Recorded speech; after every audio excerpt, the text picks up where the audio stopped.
नमस्कार सर्व विद्यार्थी मित्र. बी ए भाग 3च्या पेपर क्रमांक 11साठी आपण या टाईम टेबलमधला 26 तारखेपर्यंतचा लास्ट हा तास किंवा शेवटचा तास आपण घेतो आहे. त्यानंतर टाईम टेबल जेव्हा सुरू होईल त्यावेळी त्याचा भाग पुढचा कंटिन्यू होईल. आता काही विद्यार्थ्यांच्या राहिलेल्या परीक्षा आहेत. बी ए 6वी सेमिस्टर जे टी वायला गेल्या वर्षी मुलं होती त्याच्यामुळं काही दिवस थोडंसं पुढं तास जाण्याची शक्यता आहे. तरी पण जर असतील तर तुम्हाला त्यावेळेला कळवलं जाईल. तर त्या पद्धतीनं आपण आता हा पेपर क्रमांक 11चा सिलेबस जो आहे तो बघायला लागलेला आहे. 2 दिवसापूर्वी आपण या दृष्टांत पाठामधलं हे बघितलेलं होतं या ग्रंथातलं काय तर आपण दृष्टांत बघायला लागलेलो आहे. भरपूर चर्चा आपण मागच्या याच्यापासून केलेली आहे. तर ही जी अनुक्रमणिका आहे त्याच्यातला पहिला दृष्टांत आपण एकंदरीत बघायला लागलेलो आहे. तत्त्वज्ञान प्रणित दृष्टांत आपण पहिला बघितलेला आहे. हत्तीचा दृष्टांत. त्याच्यातनं काय निष्कर्ष निघतो आहे. द्राष्टांतिक या केशोबासांनी कसं सांगितलेलं आहे. विशेषतः हा ग्रंथ म्हणजे उदाहरणांचा ग्रंथ आहे किंवा हा ग्रंथ म्हणजे कथासंग्रह असल्यासारखा ग्रंथ आहे.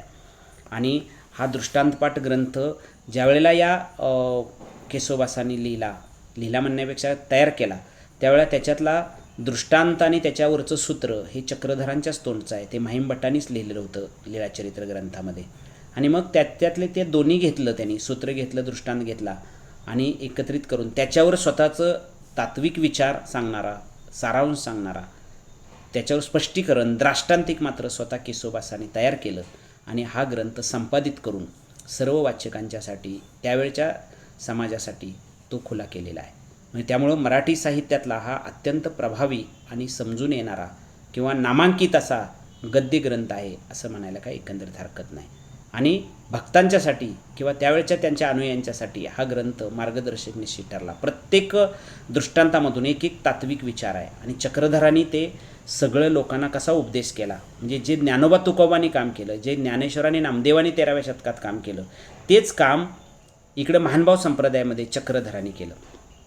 आणि चक्रधरांच्या अनुयायींनी ते सगळं या ठिकाणी एका अर्थानं तिथं नोंदवलं गेलं कुठंतरी आणि त्याला एक स्वतंत्र विचारांची दृष्टी प्राप्त झाली. आणि म्हणून आपण हा तत्त्वज्ञान प्रणित दृष्टांतामध्ये हत्तीचा दृष्टांत पाहिलेला आहे. त्याचं साधनापरी साध्य उत्तम हे सूत्र पाहिलेलं आहे. दृष्टांत दुसरा जो आहे तो शरणागताचा म्हणजे परमेश्वरू ज्ञानियासी अनिष्ट वृत्ती करीती वगैरे वगैरे हे चक्रधर स्वामींनी जे सांगितलेलं आहे ते या ठिकाणी त्याचं वर्णन फार सुंदररित्या कसं केलेलं आहे ही आपण पाहिलेलं आहे. त्याचा भावार्थही पाहिलेला आहे. म्हणजे आता त्याचा मी जास्त वेळ त्याच्यात घालवत नाही, पण तो शरणागताचा दृष्टांत आपण परवाच्या तासाला पाहिलेला आहे. तिसरा दृष्टांत आहे याच्यामध्ये म्हणजे तत्त्वज्ञानपर्यंत तो साखरेचा दृष्टांत आहे. साखर, आता आपण साखर असं म्हणतो त्यावेळी ते साखर असं म्हणायचं त्याला. म्हणजे त्यावेळची ती यादवकालीन मराठी भाषा आहे आणि त्या भाषेला एक वेगळी जाणीवपूर्वकता, दूरदृष्टी किंवा एक वेगळ्या प्रकारची त्यावेळची ती भाषा, समाजमनाचं नातं स्पष्ट करणारा तो स्वतंत्र विचार या अर्थानं स्पष्ट केलेला आहे. तर हा दृष्टांतात आपण बघूया याच्यामध्ये त्यांनी काय सांगितलेलं आहे. तर त्याने असं सांगितलं आहे की साधनापरी साध्य उत्तम. साधनापेक्षा साध्य उत्तम आहे, श्रेष्ठ आहे. कसं काय हो? साधन म्हणजे माहीत आहे तुम्हाला एखादी वापरलं जाणारी गोष्ट, वापरात येणारी. पण साध्य करण्यासाठी साधन वापरलं जातं. सोपं उदाहरण द्यायचं जर झालं तर तुम्हाला कॉलेजला जायचं आहे. तुम्हाला कॉलेजला कशासाठी जायचं आहे तर ज्ञानदान किंवा ज्ञान घेण्यासाठी जायचं आहे. मग तुमचं साध्य काय आहे तर ज्ञान घेणं. तुमच्या दृष्टीनं साध्य तुमचं काय, माझ्या दृष्टीनं काय, ज्ञान देणं हे माझं साध्य आहे. मग त्याच्यासाठी मी साधन वापरेन ना. काय तर साधन म्हणजे ते साध्य करण्यासाठी काय तर साधन वापरायला लागणार. मग मी मोटरसायकलनं जाणार, मोटरसायकल हे माझं साधन झालं. किंवा मी घोड्यावरून जाऊ शकतो असेल तर, मी चालत जाऊ शकतो जवळ असेल तर, लांब असेल तर मला मोटरसायकल वापरावी लागणार. मी एस टीनं बसनं जाऊ शकतो, तुम्ही एस टीनं येऊ शकता. ज्ञान घेण्यासाठी तुम्ही एस टीनं याल, सायकलनं याल. पण सायकल एस टी हे साधन आहे आणि ज्ञान घेणं हे साध्य आहे. मग चक्रधर स्वामी काय म्हणतात, साधना परी साध्य उत्तम, साधनापसी साध्य उत्तम. साधनापेक्षा साध्य उत्तम आहे, म्हणजे श्रेष्ठ आहे. खरं आहे बघा. म्हणजे ज्ञान घेण्यासाठी मोटरसायकल येणारा मुलगा पण ज्ञान घेतोच आणि चालत आलेला पण तो घेतो. त्यामुळे साध्य सर्वांसाठी एकच आहे, साधन वेगवेगळं आहे. ते काय म्हणतात, साधनापशी साध्य उत्तम. सर्वश्रेष्ठ काय आहे, त्याच्यातलं मुख्य काय आहे, त्यातलं श्रेष्ठ काय आहे, कशाला किंमत आहे, साधनाला आहे का साध्याला आहे. म्हणजे त्याच्यातलं सर्वश्रेष्ठ काय, त्याच्यातली पैकी सगळ्यात म्हणजे प्रभावी कोणतं किंवा कोणत्याला किंमत आहे, तर साध्याला किंमत आहे. आणि म्हणून साध्य हे सगळ्यात महत्त्वाचं ठरतं. मग त्याचं काय, साधनापेक्षा साध्य उत्तम हे सांगताना त्यांनी दृष्टांत दिला. काय, साखर होण्यापेक्षा साखरेची गोडी अनुभवणं हे कधी उत्तम. नक्की मग प्रतिम तुम्हाला साखर होण्यापेक्षा साखरेची गोडी अनुभवणं, त्याच्यासाठी रसिक व्हातो मी. आणि म्हणून दृष्टांत काय दिला आहे, साखर होई जे ते निके, साखर अनुभवी जे ते निके. साखर व्हावे ते चांगले, पण साखर अनुभव हे पण चांगलं. म्हणजे साखर झाल्यानंतर पण चांगलं आहे, कारण कुणाची तरी या ठिकाणी इच्छा पूर्ण करणार आहे, साखरेला ते भाग्य लागतं. पण ते साखर अनुभवल्याशिवाय ती गोड आहे का चांगले हे कळत नाही. हा अनुभव त्या साखर खाणाऱ्याचा असतो. किती सुंदर आहे. छोटा एकदम दृष्टांत, तात्विक दृष्टांत. हे दोन्ही सूत्रांनी दृष्टांत चक्रधरांच्या तोंडचा आहे. त्यांनी ते सूत्र पण त्यांनी सांगितले, त्याला उदाहरणं पण त्यांनीच दिले. जसं आपण अलंकार असतात, अलंकाराची व्याख्या देतो आपण आणि अलंकारात काय देतो, उदाहरण देतो. तर द्राष्टांतिक त्याचं काय आहे, तैसे ब्रह्म होई जे ते निके, की ब्रह्म अनुभवी जे ते निके. म्हणजे त्याप्रमाणे त्यांनी काय म्हटलं आहे, की ब्रह्म व्हावं हे चांगलं, पण ब्रह्म अनुभवावं हे त्याच्यापेक्षा चांगलं. तुम्हाला देव होण्यापेक्षा भक्त होणं श्रेष्ठ आहे. म्हणून देवापेक्षा भक्ताला श्रेष्ठ स्थान आहे. आणि संतांनी सुद्धा तेच केलं. देव भक्त आहे म्हणून देव आहे.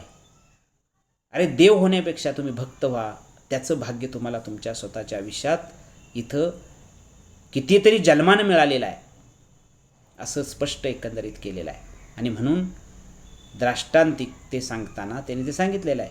पण त्याचा भावार्थ काय, महानुभाव पंथाच्या तत्त्वज्ञानामध्ये जीव आणि परमेश्वर हे भिन्न आहेत. जीव वेगळा, परमेश्वर वेगळा. जीव परमेश्वराची भक्ती करून आनंद करू शकतो. जीव काय करतो, परमेश्वराची भक्ती करून आनंद प्राप्त करू शकतो. आणि मग जीवाचं आणि परमेश्वराचं भिन्नत्व हे नेहमी आहे. मग महानुभाव तत्त्वज्ञानाची बैठक आहे. पैठण इथं महदाईसा म्हणजे नागदेवाचार्य यांची शिष्या महदंबा निमित्त करून हा दृष्टांत सांगितलेला आहे. आणि चक्रधर स्वामी महदाईसाला सांगतात, काय सांगतात, एक लक्षात ठेव म्हणले, तुझं काम महत्त्वाचं, तुझं वाहन महत्त्वाचं नाही. त्यासाठी काय कशानं जाते हे महत्त्वाचं नाही आहे. तर म्हणून त्याने सांगितलं आहे, साखर व्हावे चांगलं, त्यातील गोडी अनुभवावी हे त्याच्यापेक्षा चांगलं. आणि म्हणून ज्याप्रमाणे स्वतः ब्रह्म होण्यापेक्षा ब्रह्माची अनुभूती अनुभवणं चांगलं गरजेचं आहे. त्यातनं तो पारमार्थिक किंवा तात्विक दृष्टांत किंवा भक्तीचा दृष्टांत त्याने दिलेला आहे. म्हणजे ब्रह्म व्हावं हे खरं आहे, देव व्हावं हे खरं आहे, पण ब्रह्म अनुभवायला भाग्य मिळणं याच्यासारखा मोठा आनंद नाही. तो अनुभव श्रेष्ठ आहे. म्हणून एक गोष्ट सगळ्यात महत्त्वाची आहे, चक्रधर स्वामीने याच्यात काय सांगितलेलं आहे, तर भक्ताचं श्रेष्ठत्व स्पष्ट केलेलं आहे. भक्त हा कसा असावा, भक्ताचं नातं कसं असावं, या सर्व गोष्टींचा विचार करून त्यांनी या सर्व बाबीचा अगदी प्रभावी विचार या ठिकाणी सांगितलेला आपल्याला पाहायला मिळतो. तर त्यांनी 3-4 2-3 दृष्टांत घेऊन त्याचा एक एक मुद्दा बनवलेला आहे.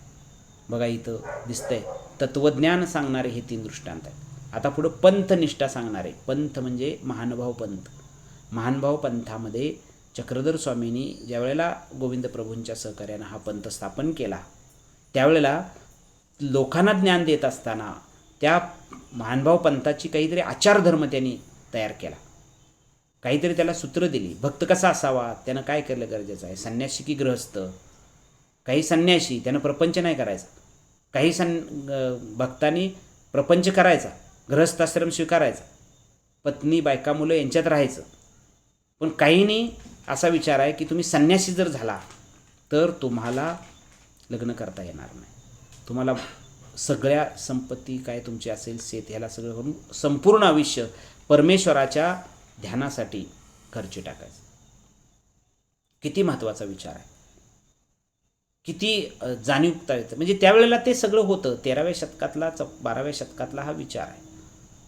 आणि दृष्टांत म्हणजे उदाहरण आहे. ग्रंथालाही तेच नाव आहे, दृष्टांत पाठ. आपल्याकडे मराठीचा अभ्यास करताना आपण दृष्टांत हा अलंकार अभ्यासतो आणि त्याला एक वेगळी जाणीव किंवा त्याला एक वेगळी किनार आपण सातत्यानं देत राहतो. आणि म्हणून हा तत्त्वज्ञानप्रणीत 3 दृष्टांत आपण बघितलेले आहेत. आता पुढं पंथनिष्ठेचे दृष्टांत आहेत. पंथनिष्ठा, पंथ म्हणजे महानुभाव पंथाची निष्ठा कशी आहे, महानुभाव पंथाच्या त्या सगळ्या आचारधर्मावर किंवा त्या सगळ्या संप्रदायावर कसं प्रेम करावं, भक्त झाला की आपण त्याचे कसे आचारधर्म त्यांचा पालन करावा, त्यांची सूत्र काय काय आहेत, सगळं डीट समजून घ्यावं. तिथं चालणाऱ्या सगळ्या असणाऱ्या संस्कार संपन्न गोष्टीमध्ये सहभागी व्हावं. तुम्ही इकडं काहीही करा, म्हणजे प्रपंच करा, विचार द्या, तुम्ही ही करा, पण भक्तीचं नातं स्पष्ट करताना तुम्ही ते केलं गरजेचं आहे. म्हणजे प्रपंच करता करता तुम्ही परमार्थही केला पाहिजे, हे सांगण्याचा विचार या सर्व सांप्रदायिक संतांनी केलेला आहे. त्याच्यामध्ये चक्रधर स्वामींचाही विचार महत्त्वपूर्ण ठरतो. आता पंथनिष्ठा स्पष्ट करणारा 4था दृष्टांत काय आहे? दृष्टांत सिद्धेरायाचा. बघा, शिंदेराणीयाचा दृष्टांत आहे. म्हणजे पुरुषू आपुले करिले करीतसा तेथसी कीर्तीचे यापावे सत्यार्थ प्रकटे. त्यावेळीचा तो भाषा आहे, त्यावेळची ती एक वेगळी जाणीवपूर्वकता आहे, त्यावेळचा तो एक वेगळा विचार आहे, त्याला एक वेगळी जीवन प्रणाली आहे. आणि त्याच्यातून त्या सर्व गोष्टींचं एक सुंदर विवेचन कुठंतरी स्पष्ट केलेलं आहे असं म्हणायला काही हरकत नाही. आणि म्हणून एक एक तत्त्व स्पष्ट करून त्याची विचारांची जाणीव स्पष्ट केलेली आहे. तर हे जे सूत्र आहे, त्या सूत्राचा अर्थ काय आहे? म्हणजे माझ्यासमोर थोडंसं पुस्तक आहे, त्या पुस्तकातला तो दृष्टांत सांगून त्याचं विश्लेषण, त्याचा आशय किंवा त्याच्याविषयीचं चिंतन, त्याच्याविषयीचं विश्लेषण मी तुमच्यासमोर करतो आहे. आणि ते अगदी जाणीवपूर्वक करतो आहे. काय काय आहे महत्त्वाचं, म्हणजे तुम्हाला त्या अनुक्रमणिकेमध्ये ते दृष्टांताचं शीर्षक दिसतं आहे. म्हणजे दृष्टांत शिंदेराणीयाचा मूळ दृष्टांत तो जो आहे तो 72 आहे. कुठं? लीळाचरित्र ग्रंथामध्ये. हां, तर तो इकडं कसा आला किंवा कसा प्रकट झाला याचंही विचार एकंदरीत महत्त्वाचा. काय म्हटलं आहे? पुरुष आपले म्हणजे मनुष्य आपले कर्तव्य निष्ठेने पार पाडतो आणि ते पार पाडत असताना त्या ठिकाणी कीर्तीप्राप्त त्याला होते, असं सत्यता पुढे येते. ज्या वेळेला तुम्ही आपलं स्वतःचं वाट्याला आलेलं कर्तव्य जर पार पाडायला लागला तर निश्चितपणे तुम्हाला कीर्तीप्राप्त झाल्याशिवाय राहणार नाही. जो राबतो, कष्ट करतो, त्याचं नाव झाल्याशिवाय राहत नाही किंवा तो लोकांना माहीत झाल्याशिवाय राहत नाही. आणि म्हणून हे जे सूत्र आहे ते महत्त्वाचं आहे. थोडंसं यादवकालीन भाषा आहे, त्याच्यामुळे त्याचा आशयही दिला आत्ताच्या भाषेमध्ये, मराठीमध्ये. काय? पुरुषू आपले करी ये करीताता करी सांता तेथीची कीर्ती ते पावे सत्यार्थ प्रकटे. हे सत्य एक ना एक दिवस पुढे आल्याशिवाय राहत नाही. सत्य बघा, सत्यार्थ म्हणजे सत्य प्रकटे म्हणजे प्रकट झाल्याशिवाय राहणार नाही, उघड झाल्याशिवाय राहणार नाही. आणि म्हणून म्हणतात की सत्याला मरण नसतं, सत्याला कुणीही हरवू शकत नाही. सत्य हे एक ना एक दिवस समोर ज्या वेळेला येतं त्यावेळेला माणसाला आपल्या स्वतःच्या आयुष्यामध्ये आपण केलेल्या फार मोठ्या चुका आहेत आणि त्या चुकाला आता कुणी माफ करू शकत नाही आहे, हेही स्पष्ट होतं. आणि म्हणून त्याच्यासाठी त्यांनी हा दृष्टांत शिंदेराणीयाचा स्पष्ट केला आहे. त्याच्यात हा सांगितलेला आहे की कर्तव्यनिष्ठेनं पार करताना त्या ठिकाणी तुम्हाला कीर्तीप्राप्त नक्की होणार. म्हणजे हे सांगण्यासाठी, हे स्पष्ट करण्यासाठी तो सूत्र दिलं आहे. आणि त्याचा दृष्टांत काय दिला आहे? काय दिला आहे बघा. कवनी एके राओ असे तो राज्यभ्रष्ट होय. कुणीतरी एक राजा असा होता, तो राज्यभ्रष्ट झालेला होता असं सांगितलेलं. तयाचा पायिक परिवारू कवनी कवना ते ओळगे, कवनी कवना ते ओळगे शिंदेराणे ते सिंहासनात पैचोनी कवना ते बोळगतीना, कवना ते जय जय शब्दी बोलविती गा. कवनाचे दिधले ते कवना, हाताळली हात ओढतीनी ना.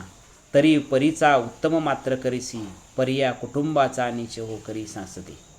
मागोता आपल्या राज्य बैसे, तयाचा पायिक परिवारू.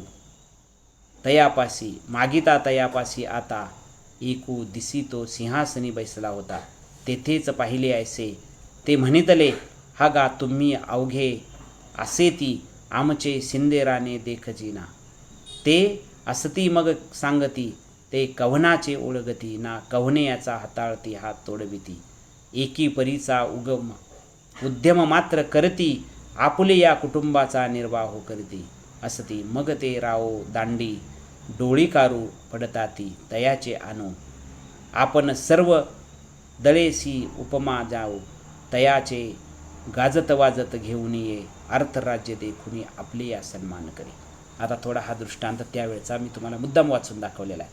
ती त्यावेळची यादवकालीन भाषा आहे. जशी ग्रंथामध्ये ज्ञानेश्वरीमध्ये जशी ओव्याच्या माध्यमातून आली, तसं हे गद्य लीळेच्या माध्यमातून आलं.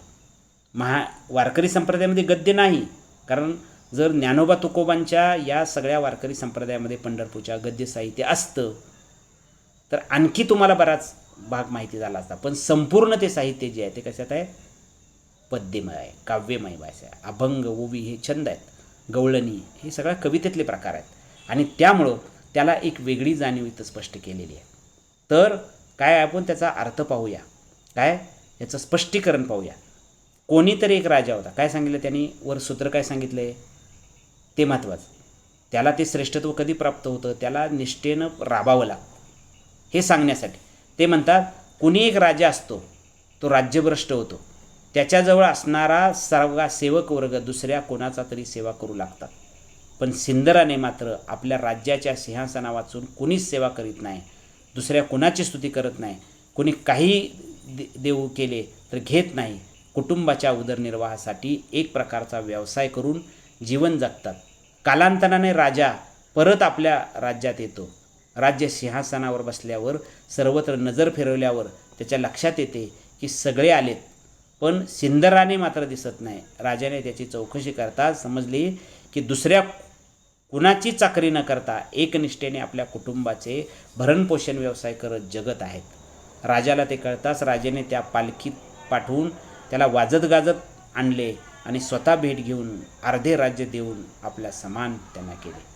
म्हणजे कीर्ती मिळवण्यासाठी माणसं राब कष्ट करतात आणि मग कीर्ती मिळाल्यानंतर त्याला त्याच्यापितनं मिळणारं जे सुख आहे ते एका वेगळ्या जाणीवेतून कसं स्पष्ट झालेलं आहे हे या दृष्टांतातून आहे. सूत्र दृष्टांत मला वाटतं कळला. दृष्टांत त्या ग्रंथात जी भाषा आहे ती वाचून मी दाखवला आणि त्याचा आशयही थोडक्यात तुमच्यासमोर मांडलेला आहे. तर त्याच्यावरचं द्राष्टांतिक आता काय आहे? तैसे अनुराचा पुरुषू, कवना ते ओळगेना, कवना ते जाये जये शब्दी बोलविना. एकी परीची क्षुधावृत्ती करुणी देहाचा निर्वाळ, करुणी असे मग परमेश्वरू तयासे संधिधान देती. अर्धशक्ती देऊनी आपले या समान करीते.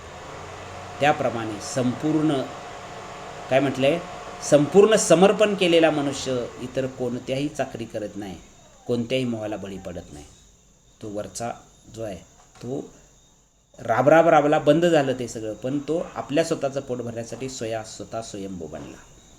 हे सांगण्यासाठी त्यांनी दृष्टांतिक फार सुंदर दिलेलं आहे. म्हणजे दृष्टांतावर आणि भावार्थ पण दिलेला आहे. म्हणजे संपूर्ण समर्पण केलेला मनुष्य हा कोणत्याही प्रकारची चाकरी करत नाही किंवा कुठल्याही गोष्टीचा मोह ठेवत नाही. भावार्थ काय? चक्रधर स्वामी यांनी पैठणीत नागदेवाचार्य यांचं निमित्त करून त्यांना हा काय सांगितलं आहे तर दृष्टांत सांगितलेला आहे. कोणत्याही गोष्टीसाठी प्रामाणिकपणा, एकनिष्ठता पाहिजे. उच्च पदापर्यंत ती तुम्हाला नेऊन पोचवते. आणि म्हणून हा दृष्टांत दिसून येतो. आपल्या निष्ठा अविरत ठेवण्याचा निश्चित ध्येयाला प्राप्ती होते. आणि म्हणून नारायण सुर्वे यांच्या या कवितेमध्ये पुस्तकामध्ये तुम्हाला शब्दार्थ दिलेले आहेत. प्रत्येक असणारा वरचा जो सूत्र आणि दृष्टांत आहे त्याच्यावरचा अर्थ शब्दाचे दिलेले आहेत, त्याचा आशय दिलेला आहे. अलीकडं जर तुम्ही हा ग्रंथ प्रसिद्ध झाला बघितलं तर त्याच्या तेव्हा म्हणजे ज्ञानेश्वरीत जसं ज्ञानेश्वरांनी काय अर्थ नाही सांगितला, पण ज्ञानेश्वरांनी ओवी लिहिली, त्याचा आपण अर्थ लावला अलीकडच्या 100-200 वर्षात. म्हणजे ह्या पानावर किंवा वरच्या पानावर ओवी असते, त्याचा क्रमांक असतो आणि खाली त्याच क्रमांकाला त्या ओवीचा आशय स्पष्ट केलेला असतो. तशी रचना इथं सुद्धा आहे. कुठं? या महानुभाव पंथाच्या ग्रंथामध्ये. आणि म्हणून उच्चस्थानापर्यंत ध्येय तुमचं साध्य होतं का? तर त्याच्यावर तुम्ही निष्ठापूर्वक ठेवून काम केलेलं असतं.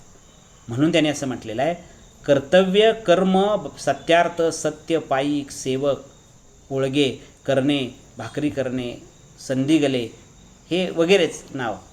म्हणजे शिंदे राणे म्हणजे कोण? तर सरदार शिंदे आडनावाचे स्वाभिमान एकनिष्ठ सरदार. दिधले म्हणजे देऊन गेले. नेघेती घेत नाही असे. हातातली हाताखाली सोडविसी घेत नाही. दांडी पालखी. त्यानंतर काय म्हटलंय? डोळी कारू पालखीत उचलणारे आणि सर्व सैन्यानिशी उपमा म्हणजे स्वागताला सामोरं जाणे. क्षुधावृत्ती उदरनिर्वाह त्याचा अर्थ आहे. संविधान सानिध्य देणे. अर्धशक्ती अनुभवाचे ज्ञान देणे वगैरे या गोष्टी स्पष्ट केलेल्या आहेत. एकच हा महत्त्वाचा चौथा दृष्टांत या पाठाला आणि त्याच्या अगोदरचा पहिल्या भागातला तिसरा दृष्टांत जो आहे तो एकंदरीत आपण पाहिलेला आहे. तर मला वाटतंय आता आपण आणखी त्याच्यावर डिटेल चर्चा करू. आपण थोडंसं समोर आल्यानंतर जेवढं कळणार आहे तेवढं ह्याच्यातनं कळत नाही, तरी तुम्ही शांतचित्तानं ऐकतात त्याबद्दल धन्यवाद.